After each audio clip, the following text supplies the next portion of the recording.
Ang lakas at impluwensya ng Only Sect ay napakalawak kaya naging bukas ito sa lahat ng uri ng tao at lahi at ang bawat sibilisasyon at bawat malalaking mundo sa ilalim nito ay parang isang malayang pinuno na may sariling kapangyarihan.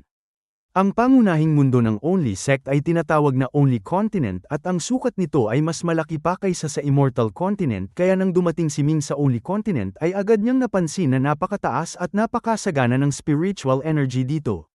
Hindi pa siya nakapunta rito kaya noong una ay hindi niya alam kung paano hahanapin ang kanyang senior brother at dahil dito ay pumili muna siya ng isang maliit na syudad upang unti-unting magtanong at magmasid sa paligid.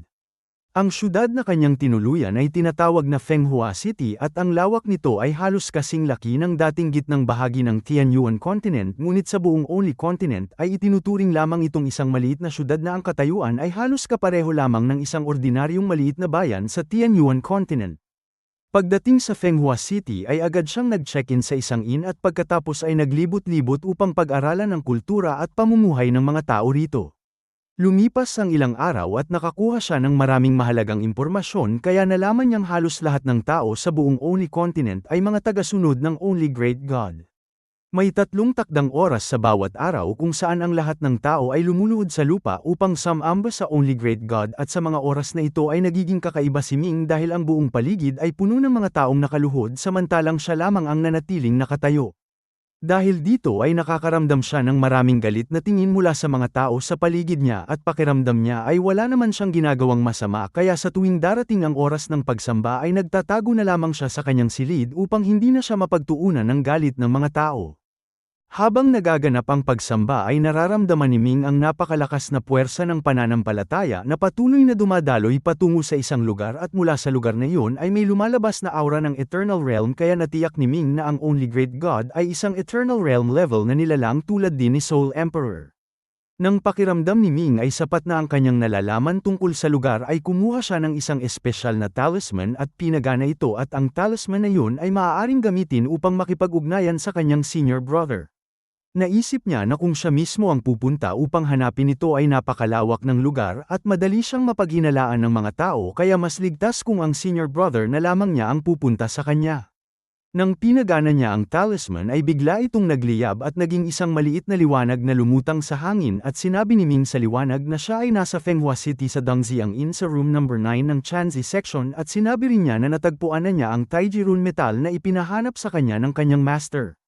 Pagkasabi noon ay agad na lumipad ang liwanag papalayo na parang isang alon ng kuryente ngunit habang lumilipad dito sa kalawakan ay biglang may isang malaking kamay na hamuli dito at pinakinggan ang mensahe ni Ming tungkol sa kanyang lokasyon at sa Taiji Rune metal. Pagkatapos ay binitawan ng kamay ang liwanag at nagpatuloy ito sa paglipad patungo sa Only Sect at dumating ang liwanag sa isang talisman na nakasabit sa baywang ng isang kabataang lalaki at muling tumunog ang mensahe ni Ming. Ang kabataang yun ay may napakagandang hitsura at napakaakit ng kanyang tindig at nakasuot siya ng asul na mahabang damit at may nakasabit na banal na jade sa kanyang baywang. May maliit na jade sword na nakalagay sa kanyang buhok at hawak niya ang isang pamaypay habang nakikipag-usap sa 2 o 3 kaibigan. Nang marinig ang mensahe ni Ming ay ngumiti siya at sinabi sa kanyang mga kaibigan na natagpuan na ng kanyang tauhan ang bagay na kanyang ipinahanap at ang mga kaibigan niya na pawang mga kilalang tao sa Only Sect ay agad nagtanong kung anong kayamanan ang tinutukoy nito. Sinabi ng kabataan na ito ay ang Taiji Rune metal at nang marinig yun ng mga kaibigan niya ay nagulat sila at nagsabing napakahalaga ng Taiji Rune metal at nagtanong sila kung maaari bang mabigyan sila ng kaunti nito at handa naman silang magbayad ng maayos. Itinaas ng kabataan ang kanyang kamay at sinabing pag-usapan na lamang nila yun kapag nakuha na niya ang rune metal at pagkatapos ay nagpaalam siya at umalis agad. Ang kabataang ito ay may napakataas na cultivation na nasa ika-6 na antas ng longevity realm kaya mabilis siyang nakarating sa Fenghua City at natagpuan ang inn na tinutuluyan ni Ming. Hindi naman naghintay ng matagal si Ming bago niya narinig ang mga footstep sa labas ng pinto at ang mga footstep ay napakagaan ngunit may sinusunod na ritmo na 3 mabibigat at 2 magaan. Dahil doon ay agad na tumayo si Ming at may kumatok sa pinto gamit ang isang tiyak na ritmo na kasunod ng naunang senyales kaya binuksan ni Ming ang pinto at nakita niya ang isang kabataang lalaki na may napakapalakaibigang aura. Agad siyang nakaramdam ng paggalang at paghanga dito at hindi siya nag-atubiling yumuko at sinabing natagpuan na niya ang bagay na ipinahanap nito at pagkatapos ay iniabot niya ang isang piraso ng Taiji Rune metal sa kabataan. Ngumiti ang kabataan at tinanong kung saan niya ito nakuha dahil napakahusay ng paraan ni Ming at alam ni Ming na sa teritoryo ng Only Sect ay wala siyang maitatagong kahit anong galaw kaya patuloy siyang nagkunwari bilang isang tauhan lamang. Sinabi niya na sa Immortal Continent ay nakakita siya ng isang taong hindi marunong kumilatis ng halaga ng bagay na yun at ipinagkamali pa itong ordinaryong immortal metal kaya binili niya ito sa napakababang presyo. Natuwa ang kabataan sa narinig at sinabing tiyak na bibigyan niya ng malaking gantimpala si Ming para sa ginawa nito at pagkatapos ay kumaway ang kabataan at biglang nagbago ang paligid nila. Sa isang iglap ay pumasok sila sa isang kakaibang mundo kung saan napapaligiran ng mga awit ng ibon at halimuyak ng mga bulaklak at sa di kalayuan ay may isang napakagandang kristal na palasyo. Ang kabataan ay nakatayo malapit kay Ming at nakangiti itong nagtanong kung si Ming nga ba ang kanyang junior brother na nagngangalang Yeming at agad na yumuko si Ming at sinabing siya nga ang pinag-uusapan nito. Itinayo siya ng kabataan at tinapik ng malakas ang kanyang balikat at sinabi nito na noon pa man ay gusto na niyang makita si Ming ngunit hindi ito pinahintulutan ng kanilang master at nagtanong ito kung bakit biglang pumunta si Ming at kung mayroon bang ipinapahatid ang kanilang master. Napabuntong hininga si Ming at sinabing ang Temple Lord ay pinatay na ng mga kalaban at tuluyan ng pumanaw. Nang marinig yun ng kabataan ay nanginig ang buo niyang katawan at tumulo ang luha mula sa kanyang mga mata at may galit sa kanyang tinig nang sabihin niyang gumawa na talaga ng hakbang ang Divine Court.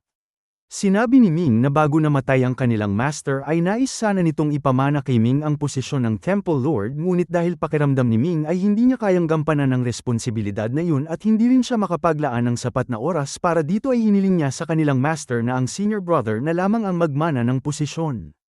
Nagulat ang kabataan at sinabi nito na kung iyon ang huling utos ng kanilang master ay susundin niya ito at buong puso siyang tutulong kay Ming ngunit sinabi ni Ming na hindi ito isang pakunwaring pagtanggi lamang dahil talagang hindi niya kayang gampanan ang posisyon at idinagdag pa niyang pumayag rin ang kanilang master sa huli na siya ay tumulong na lamang sa senior brother. Napabuntong hininga ang kabataan at sinabing kung si Ming ang napili ng kanilang master ay nangangahulugang mas mataas ang talento nito kaysa sa kanya kaya bakit pa ito tatanggi at ngumiti si Ming nang may pag-aatubili at sinabing marami siyang ibang bagay na kailangang asikasuhin kaya hindi siya makatitiyak na magagawa niya ng maayos ang tungkulin. Ngumiti ang kabataan at sinabing ang lugar na yon ay kanyang Divine Kingdom kaya ligtas silang mag-usap doon at inaya niya si Ming na pumasok sa isang malaking bulwagan kung saan may magagandang babaeng tagapaglingkod na nagdala ng tsaa at mga prutas. Nang makaupo silang dalawa ay sinabi ni Ming na napakapalad ng senior brother dahil anak ito ng pinuno ng Only Sect at umiling ang kabataan at sinabing ang pagiging anak ng pinuno ay parehong isang biyaya at isang gapos. Pagkatapos ay binanggit nito ang piraso ng Taiji Rune Metal na ibinigay ni Ming at sinabing napakahalaga nito dahil kahit maliit na piraso lamang ay nagkakahalaga na ng 3 bilyong Eternal Coins. Sinabi ni Ming na mayroon pa siyang ilang piraso nito kaya ang isang piraso ay regalo na lamang niya sa senior brother bilang tanda ng paggalang at natuwa ang kabataan at nagpasalamat ng taos-puso. Sinabi rin nito na kailangan niya ang Taiji Rune Metal kaya malaking tulong ito sa kanya. Pagkatapos ay kumuha ang kabataan ng isang jade plate na puno ng maraming nakaukit na rune at sinabi nito na bilang unang pagkikita nila ay nais niyang ibigay kay Ming ang jade plate na ito. Ikinwento pa nito na noong unang panahon ng itatag ang Divine Race ay nakakuha sila ng 3,000 Chaos Ancient Runes mula sa kaguluhan ng simula ng mundo at ang bawat isa sa mga rune na yun ay naglalaman ng napakalalim na katotohanan. Ang jade plate na ibinigay niya ay naglalaman ng 300 Chaos Ancient Runes at kung may kakayahan si Ming ay maaari niyang pag-aralan ang mga ito at kahit hindi niya ito maintindihan ay wala namang mawawala sa kanya. Sinabi ni Ming na napakahalaga ng regalo na ito at nag-atubili siyang tanggapin ngunit sinabi ng kabataan na hindi sila dapat mag-atubili sa isa't isa dahil mas malapit pa sila kaysa tunay na magkapatid. Napansin ni Ming na ang senior brother ay isang taong may mabuting kalooban at hindi siya nagkamali sa pagtitiwala dito at naalala niya kung bakit labis na pinuri ng kanilang master ang senior brother noon at ngayon ay nauunawaan na niya kung bakit.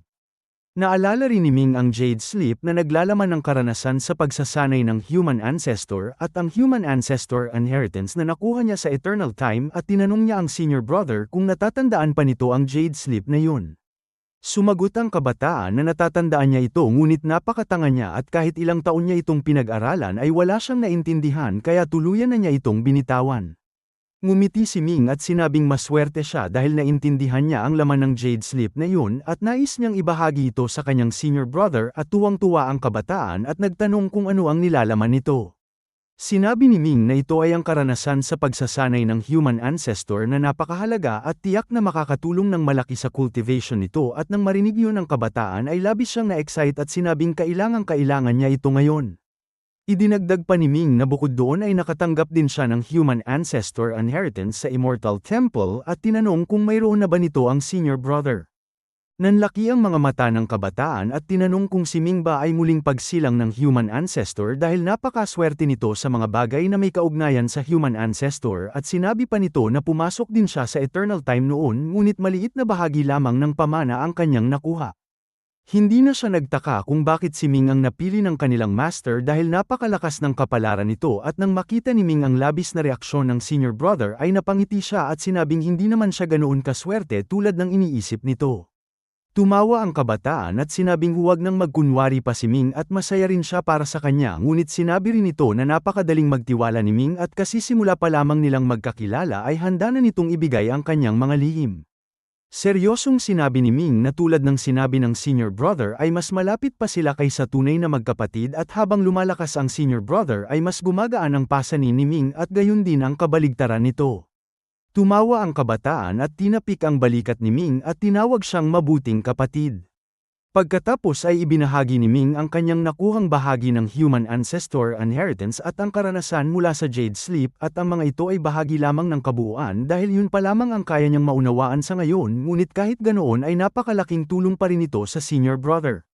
Sa kanilang pag-uusap ay nalaman ni Ming na ang pangalan ng senior brother ay Sun Zongshan at siya ang bunsong anak ng pinuno ng only sect na si Sun Daozi at mayroon pa siyang isang nakatatandang kapatid na nagngangalang Sun Boyan. Sinabi ni Sun Zongshan na kung wala namang ibang gagawin si Ming ay maaari siyang manatili sa only sect ng ilang araw at sasabihin niya sa iba na si Ming ay kanyang bagong lingkod na nagngangalang Ye Xiaoer. Nang marinig yun ni Ming ay nagtanong kung bakit naman Ye Xiaoer ang ipapangalan sa kanya gayong parang pangalan ng isang utusan lamang yun at tumawa ng malakas si Sun Zongshan at sinabing yun nga ang magiging papel ni Ming bilang kanyang utusan. Pagkatapos ay sinabi nito na sasamahan siya nito sa isang kawili-wiling lugar upang makita niya ang kagandahan ng only continent at ngumiti si Ming at sinabing sige at magpapaiwan siya ng ilang araw dahil nais niyang makagasto si Sun Zongshan para sa kanya at nagtawanan ang dalawa. Sa totoo lang ay may iba pang layunin si Ming sa pagpunta dito at ikinwento niya kay Sun Zongshan ang tungkol sa kanyang negosyo sa pills at sa bangko at tinanong kung maaari silang magtulungan sa mga ito. Natuwa si Sun Zongshan at sinabing maliban sa kanyang ama ay halos siya na ang masusunod sa only sect at ang tanging problema lamang niya ay ang kanyang nakatatandang kapatid na si Sun Boyan na madalas siyang binibigyan ng problema ngunit sinabi rin niya na ang kapatid niyang yun ay hindi gaanong matalino at walang gaanong kakayahang gumawa ng masama. Natawa si Ming sa sinabi nito at sinabing huwag naman itong sabihin sa sariling kapatid at napabuntong hininga si Sun Zongshan at sinabing totoo naman ang kanyang sinabi. Ang kapatid niyang si Sun Boyan ay sadyang hindi matalino at kahit napakaraming resources ang ibinigay sa kanya ay hanggang ngayon ay nasa Dharma Heaven Stage 9 pa lamang siya ngunit napakalaki ng kanyang ambisyon at nais niyang agawin ang posisyon ng magiging pinuno ng sekta kaya pareho siyang naaawa at naiinis dito. Nang marinig yun ni Ming ay agad niyang naunawaan na isang mahirap kausap si Sun Boyan kaya hindi na niya ito pinag-usapan pa. Sinabi ni Ming na sa negosyo ng pills ay siya ang magbibigay ng pills at si Sun Zongshan ang magbebenta nito at ang kita ay hahatiin nila ng 50% ngunit sinabi ni Sun Zongshan na ang pills ay may gastos kaya hindi makatarungan kung 50% lamang ang kanyang kikitain at iminungkahi niyang 40% lamang ang kanya at 60% kay Ming. Sinabi ni Ming na hindi na mahalaga yon dahil magkapatid sila at dapat pantay lamang ang hati at para naman sa bangko ay hahatiin din nila ang kita ng pantay ngunit si Sun Zongshan ang bahala sa lahat ng operasyon at ang puhunan ay paghahatian din nila ng pantay. Sumang-ayon si Sun Zongshan at sinabing kaya niyang maglabas ng 50 trilyong eternal coins bilang kanyang puhunan at sinabi ni Ming na okay lamang yun dahil magsisimula sila sa kung anong mayroon sila at siya rin ay maglalabas ng 50 trilyon.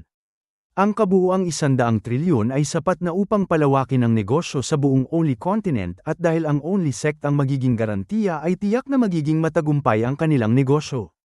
Pagkatapos ay itinuro ni Ming kay Sun Zongshan ang mga paraan kung paano magpatakbo ng bangko at kung paano kumita mula rito at lalong na-excite si Sun Zongshan at sinabing sana ay nakilala niya si Ming ng mas maaga pa dahil tiyak na yumaman na sila noon pa man. Sinabi ni Ming na hindi na siya makikialam sa pagpapatakbo ng bangko at tatanggap na lamang siya ng kanyang bahagi kaya si Sun Zhongshan na ang bahala sa lahat at sinabi naman ni Sun Zhongshan na madali lamang yun dahil may kapangyarihan siyang gamitin ang lakas ng Only Sect. Kung malaman pa ng kanyang ama na kaya niyang kumita ng ganoon kalaki ay tiyak na matutuwa ito ng husto. 2 araw nilang pinag-usapan ang negosyo ng pills at bangko at sa ikatlong araw ay saka pa lamang siya sinamahan ni Sun Zhongshan upang makita ang kagandahan ng Only Continent. Sa Only Sect maliban sa Only Great God at sa pinuno na si Sun Daozi ay si Sun Zhongshan na ang may pinakamalaking kapangyarihan kaya naman ang lugar na dinala niya kay Ming ay isa sa mga pinakamagagandang lugar dito. Ang unang lugar na pinuntahan nila ay tinatawag na Happy Valley at ang pangalan nito ay tila karaniwan lamang ngunit napakaganda talaga ng lugar na ito. Ito ay isang malaking lambak kung saan maraming gusali ang itinayo at mayroon ditong spiritual spring, hot spring, casino, pleasure house, masasarap na pagkain at marami pang iba. Napakamahal ng mga serbisyo dito at ang isang tao ay kailangang gumastos ng hindi bababa sa 1,000 eternal coins upang masiyahan sa pagkain at paglalaro at may ilan pang ang tao na kayang gumastos ng mahigit 1,000,000 eternal coins sa loob lamang ng isang araw. Sa oras na yun ay parehong nakababad sina Ming at Sun Zhongshan sa isang puting hot spring at ang hot spring na ito ay napakamahal at tanging iilang mayayamang bisita lamang ang kayang gumamit nito. Ang pagbabad doon ng 15 minuto ay nagkakahalaga ng 1,000,000 eternal coins at ipinaliwanag ni Sun Zhongshan na ang hot spring na ito ay tinatawag na Three Treasures Divine Liquid at nakakatulong ito sa pagpapalakas ng buto at litid pagpapahaba ng buhay at pagpapatalas ng isip. Habang nakababad sila ay may dumating na isang babaeng nakasuot ng magarang damit at magalang na lumapit sa kanila at hindi man lang siya nagpakita ng anumang pag-aalinlangan kahit nakahubad ang 2 lalaki sa harap niya. Magalang siyang nagtanong kung ilang babae ang nais nilang tawagin ngayon at tinanong ni Sun Zhongshan kung may mga bagong dating ba dahil pipili na lamang siya ng ilang pinakamagagandang babae. Yumuko ang babae at umalis saglit at hindi nagtagal ay bumalik siya kasama ang 10 napakagandang mga kabataang babae. Nagulat si Ming nang makita ang mga ito dahil lahat sila ay may napakagandang mukha at mahahabang binti at halata sa kanilang mga namumulang mukha na bago pa lamang sila sa ganitong uri ng trabaho at kitang-kita ang kanilang pagiging mahiyain. Tiningnan ni Sun Zhongshan si Ming at tinawag siyang shower tinanong kung ano sa palagay nito ang mga babae at hindi nagustuhan ni Ming ang pagtawag sa kanya ni Sun Zhongshan ng shower dahil sa lumang lupain ng tao ay nangangahulugan ito ng pagiging tanga o matigas ang ulo ngunit hindi naman siya nakinig sa reklamo ni Ming at sa halip ay sinabi nitong napakaganda nga ng mga babae ngunit tila pare-pareho lamang ang kanilang itsura. Ngumisi si Sun Zhongshan at sinabing bihasa pala si Ming sa mga ganitong bagay dahil alam nitong mas masarap ang mga may asawa ng babae at pagkatapos ay pamitik ito ng daliri at nagsalita sa babaeng nakasuot ng magarang damit na magdala ng ilang mas mature na babae dahil iyon ang gusto ni Ming. Tumingin sandali ang babae kay Ming at tumango bago umalis upang sunduin ang mga babae. Samantala ang 10 kabataang babae ay hindi naman pinaalis at nagsimula silang maghubad at lumapit sa 2 lalaki habang ginagawa ang kanilang mga bagay. May ilan sa kanila ang yumuko sa tubig at nagsimulang magbigay ng kakaibang serbisyo at pumikit si Ming at naisip na ang ganitong uri ng pagsubok mula sa magagandang babae ay maaari ring gamitin upang patatagin ang kanyang puso sa landas ng martial arts. Maya-maya ay dumating ang ilang mas mature na magagandang babae na talaga namang parang hinog na mga prutas at nang makita sila ni Ming ay halos mangati ang kanyang ilong. Niyakap niya ang isa sa mga ito at hinawakan ang malambot na bahagi ng katawan nito at pinuri niya ang laki at lambot nito. Tumawa si Sun Zhongshan at sinabing mag-enjoy muna sila at pagkatapos ay pupunta sila sa kasino upang subukan ang kanilang swerte. Ang tinutukoy ni Sun Zhongshan na pagsubok ng swerte ay ang pagsusugal at si Sun Zhongshan ay tila wala ng ibang pagkukulang maliban sa pera ngunit ang ganitong uri ng pamumuhay ay nagdulot kay Ming ng bahagyang pag-aalala. Naisip niya kung handa nga bang talikuran ng isang tulad ni Sun Zhongshan ang napakagandang buhay na ito para sa mas malaking layunin. Pagkalipas ng 1 oras ay umalis ang mga babae na pawang namumula ang mukha at halos hindi na makalakad ng maayos at pinuri ni Sun Zhongshan ang kakayahan ni Ming at sinabing mukhang bihasa ito sa mga ganitong bagay. Sinabi ni Ming na hindi yun totoo dahil napakalinis ng kanyang pagkatao at iilan lamang ang naging babae niya ngunit halatang hindi naniwala si Sun Zhongshan sa sinabi ni Ming. Pagkatapos ay pumunta silang dalawa sa kasino at ang kasino na iyon ay hindi ordinaryong lugar dahil kakaunti lamang ang mga tao roon ngunit lahat sila ay mayayaman. Sa isa sa mga mesa ay may mga chips na nagkakahalaga ng 1 bilyong Eternal Coins bawat isa at mahigit 1,000 piraso ng mga ito ang nakalagay doon. Nang pumasok si Sun Zhongshan ay agad na huminto ang mga tao sa kanilang ginagawa at bumati sa kanya bilang pangalawang anak ng pinuno at tumigil muna si Ming sa paglalakad at pinanood ang mga tao sa paligid. Ipinaliwanag ni Sun Zhongshan sa kanya ng palihim na ang mga tao sa mesang iyon ay pawang may mataas na katayuan at sa ilalim ng Only Sect ay mayroong 4 na malalaking pamilya ng negosyo na napakayayaman at sila ang may kontrol sa takbo ng ekonomiya. Kahit ang ama ni Sun Zhongshan ay hindi basta-basta maaaring makipag-away sa kanila at ang kasino mismo ay pag-aari ng 4 na malalaking pamilya at ang taunang daloy ng pera dito ay umaabot sa mahigit 100 trilyong Eternal Coins. Nang marinig yun ni Ming ay napahanga siya sa laki ng negosyo ng mga pamilyang iyon at pinanood ni Ming ang isang laro at nakita niyang napakasimple lang ng paraan nito. May isang malaking gulong na may mga hati at may nakatutok na karayom sa tabi nito at ang gulong ay iniikot ng random at ang mga tao ay naglalagay ng taya sa bawat seksyon. Kapag huminto ang gulong at tumapat ang karayom sa isang seksyon ay makukuha ng tumaya roon ang katumbas na premyo at ang gulong ay may 360 hati.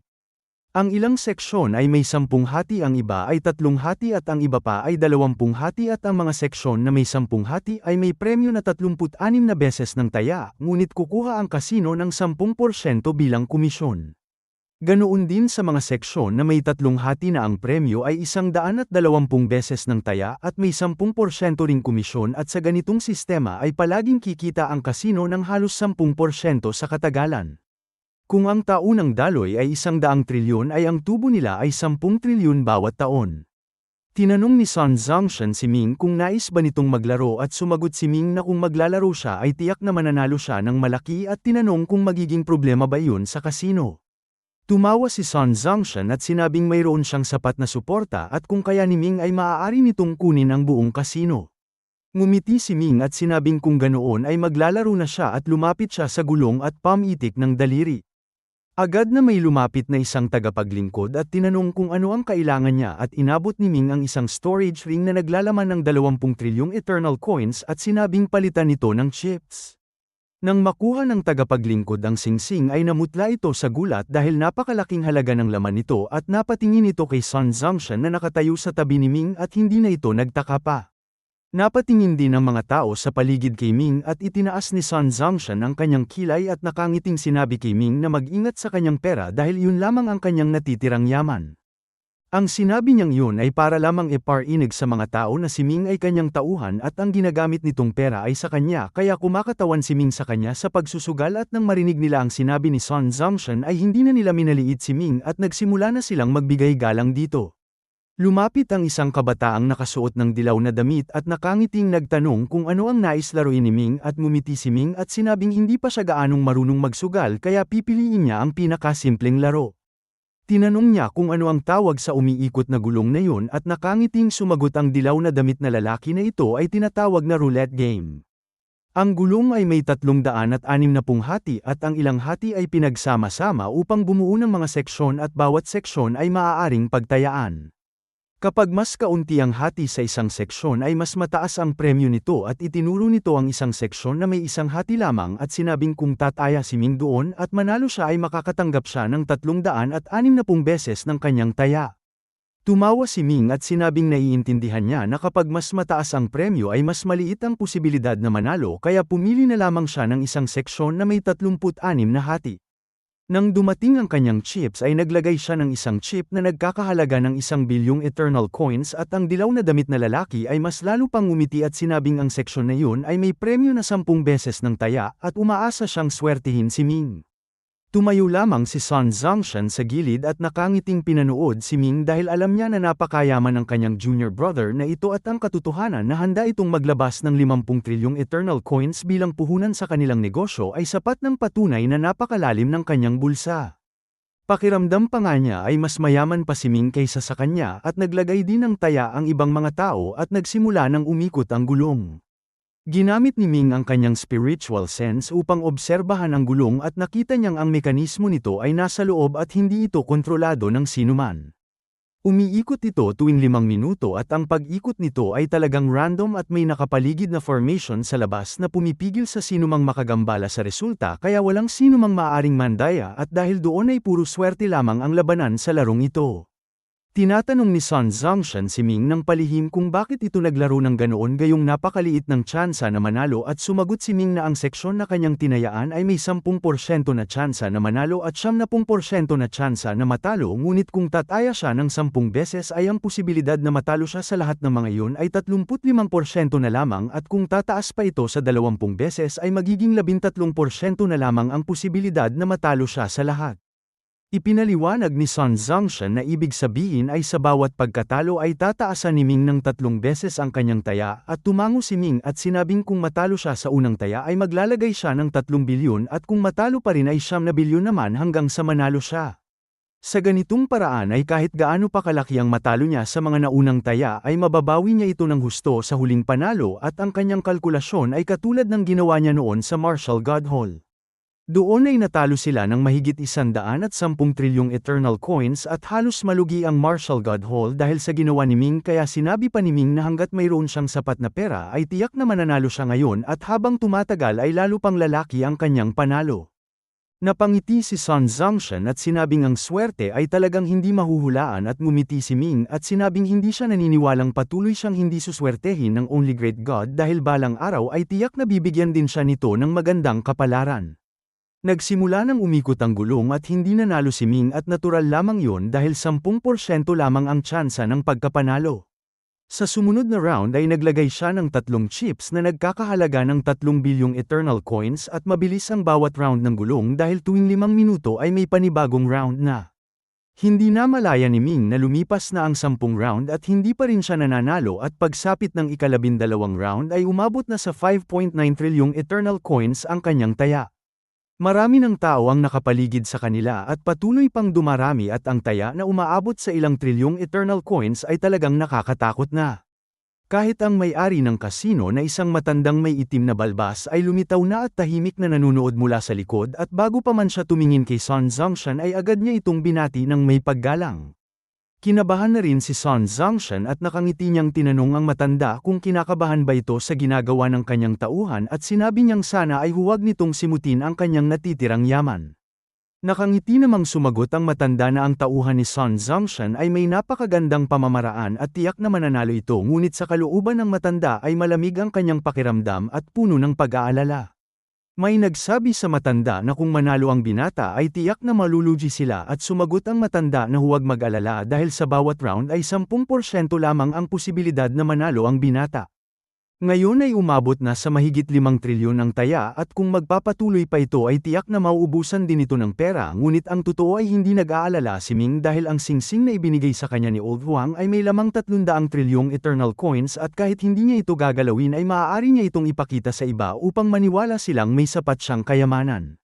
Sa ika-12 at ika-13 round ay hindi pa rin nanalo si Ming kaya sa ika-14 na round ay umabot na sa 150 na trilyong Eternal Coins ang kanyang taya. Dahil napakarami ng halaga ay wala ng chips na ganoon kalaki kaya naglagay na lamang siya ng isang storage ring na may lamang 160 trilyong Eternal Coins sa seksyon na kanyang pinili at sa puntong yun ay halos lahat ng nanunood ay kabado na. Ang taya ay umabot na sa 160 trilyon at kung manalo ito ay tiyak na malulugi ng husto ang kasino at ang matandang may balbas ay pinagpapawisan na ng malamig at halos gusto na niyang pumatay ng tao.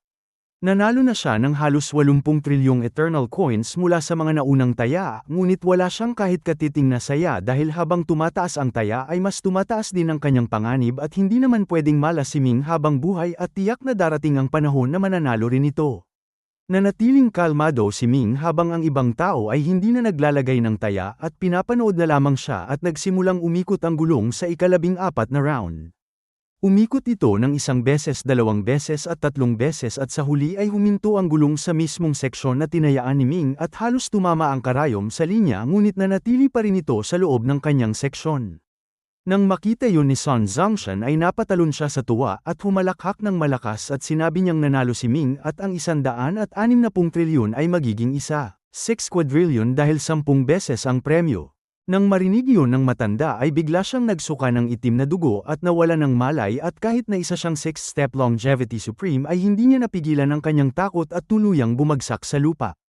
Ang kabuuang napanalunan ni Ming kasama ang kanyang puhunan ay 1.76 quadrillion eternal coins at matapos bawasan ng 10% na komisyon at ang 80 trilyon na kanyang naipatalo sa mga naunang round ay malinis pa rin siyang nanalo ng 1.52 quadrillion eternal coins.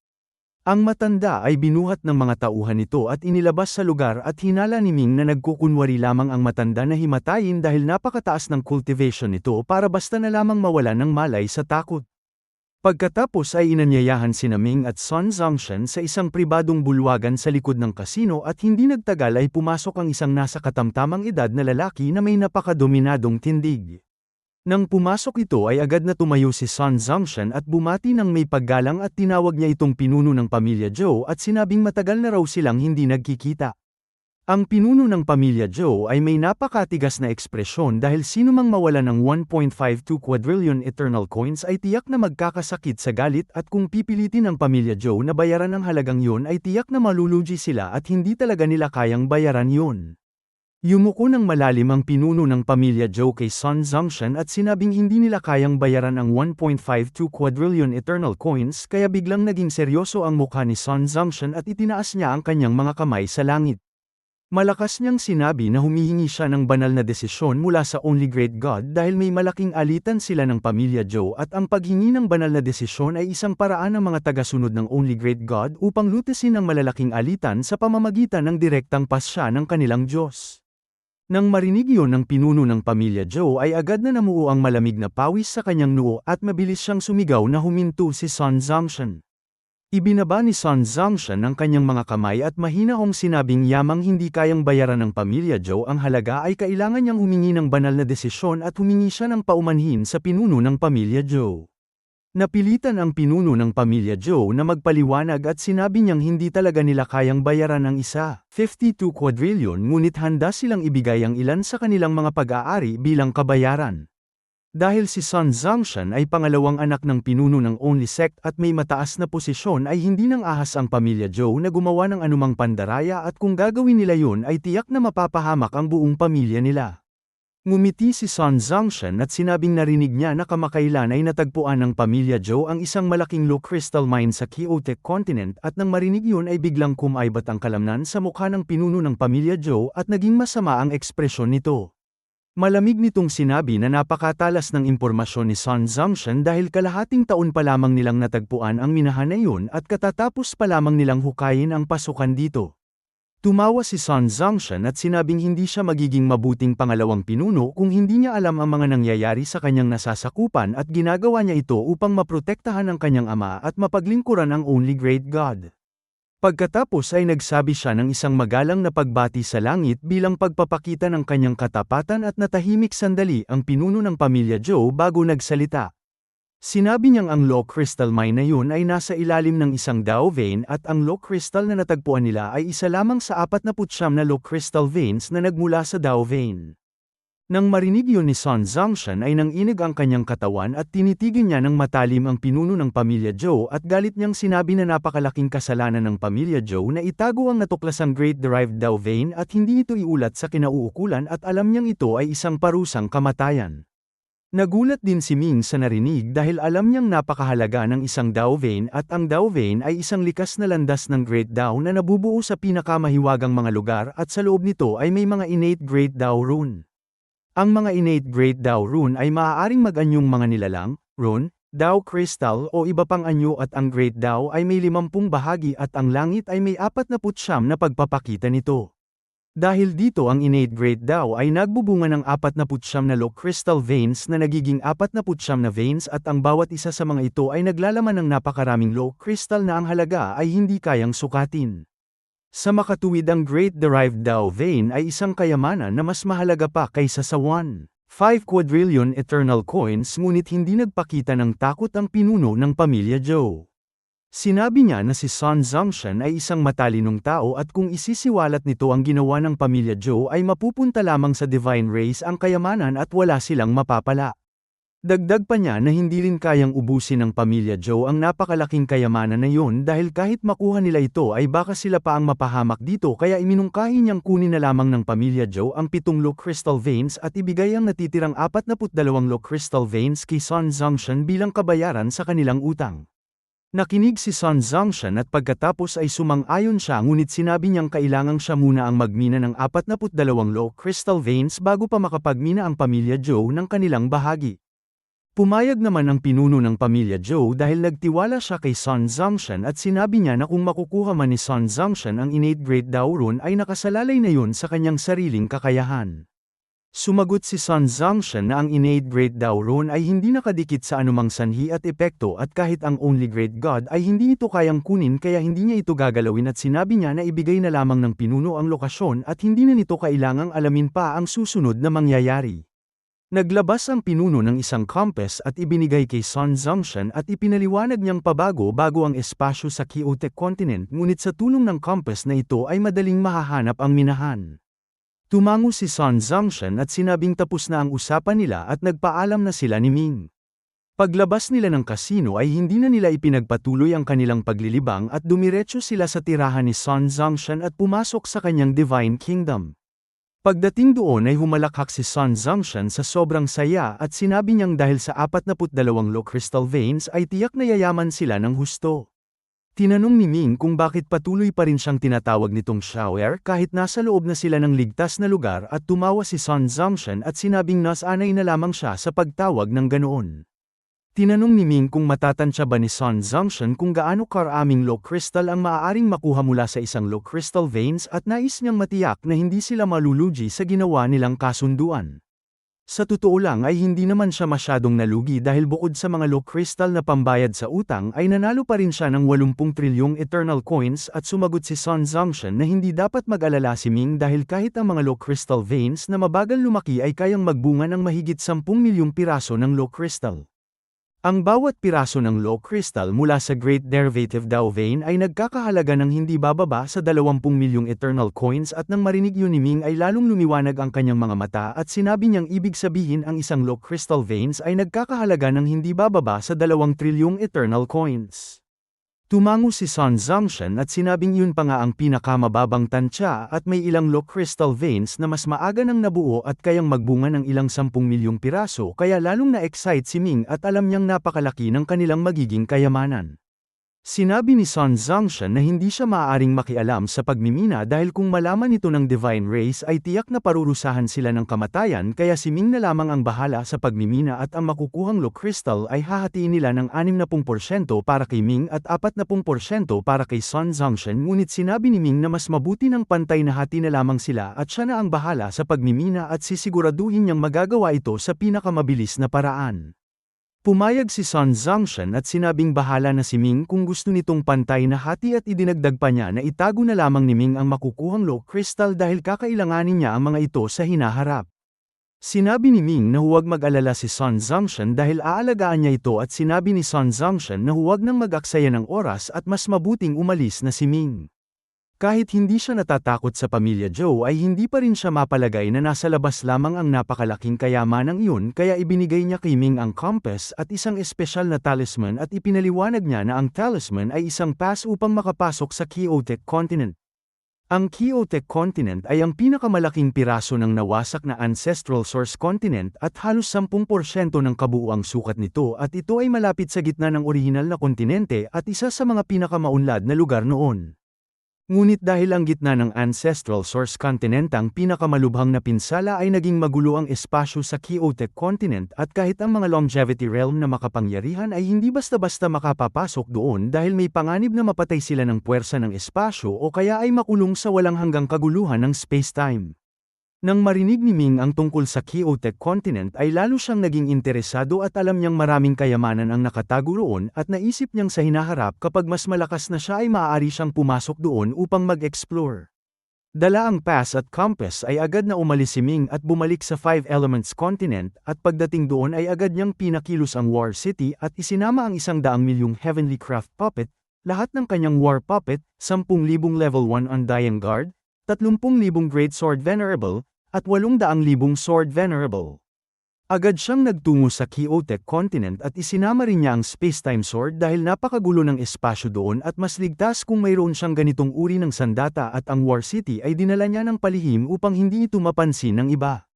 Ayon sa bilin ni Sun Zhongshan ay iisa lamang ang pasukan sa Chaotic Continent at ito ay binabantayan ng Divine Race at kailangan ng pass upang makapasok at makalabas doon. Ang pasukan ay matatagpuan sa isang maliit na planeta sa gitna ng walang hanggang kawalan at nang lumapag si Ming sa planeta ay nakita niya ang isang malaking plaza na puno ng iba't ibang lahi. Kakaunti lamang ang mga tao at karamihan sa mga naroon ay mga foreign race, divine race, mga demonyo at mga halimaw at mahaba ang pila ng mga nilalang na naghihintay na makapasok sa Chaotic Continent. Nang makita ang haba ng pila ay napabuntong hininga si Ming dahil hindi niya alam kung gaano katagal siya maghihintay bago makapasok at wala siyang magawa kundi pumila ng matyaga. Hindi naman siya gaanong pinapansin ng ibang mga nilalang sa paligid at madalas ay titingnan lamang nila siya ng sandali bago muling ituon ang pansin sa kanilang pila. Hindi na malaya ni Ming na lumipas na ang halos kalahating araw at napansin niyang halos hindi umuusad ang pila at mahigit 1,000 tao pa rin ang nasa unahan niya. Ang planeta na yun ay may napakasamang kapaligiran at madalas ay may malalakas na hangin at ang ilang mga nilalang na mahina ang cultivation ay natatangay ng hangin at kailangan pang bumalik sa dulo ng pila. Nangyari yun sa ilang daang nasa unahan ni Ming kaya nabawasan ang kanyang paghihintay at habang nakapila siya ay lumapit ang isang malaking lalaki na may katawan ng tao at ulo ng toro. Naglalakad ito habang pinagmamasdan ang mga nasa paligid at nang makarating ito sa kinaroroonan ni Ming ay nakita nitong isa itong tao na tila hindi naman gaanong malakas kaya tinulak ito ng malakas at sinabing umalis siya sa kanyang daraanan. Galit na galit si Ming dahil sa wakas ay malapit na siya sa unahan ng pila at may darating pa palang mang-aagaw at ang isang ito ay mula pa sa toro na foreign race. Nakilala niya ito bilang isang bull demon race na kilala sa kanilang lakas at kabilang sa mga panggitnang uri ng foreign race at sinabi ni Ming nang may galit kung sino ba ito at umalis ito sa kanyang harapan. Nagalit din ang bull demon at sinabing naghahanap ito ng away at itinaas nito ang kanyang kamay upang suntukin si Ming sa mukha ngunit mas mabilis si Ming at bago pa man bumaba ang kamay ng kalaban ay nauna na ang kanyang kamao. Dahil mas matangkad sa kanya ang bull demon ay tumama ang kanyang kamao sa dibdib nito at isang nakakabinging tunog ang umalingawngaw at ang napakalakas na puwersa ay pumasok sa katawan ng bull demon. Ang kalaban na katatapos lamang pumasok sa longevity realm ay napasigaw sa sakit at lumipad ng ilang 10 milya palayo at nawala ito sa paningin ng lahat. Nang makita ng mga tao sa paligid ang ipinakitang lakas ni Ming ay agad silang lumayo sa kanya dahil ayaw nilang magkaroon ng anumang gulo dito.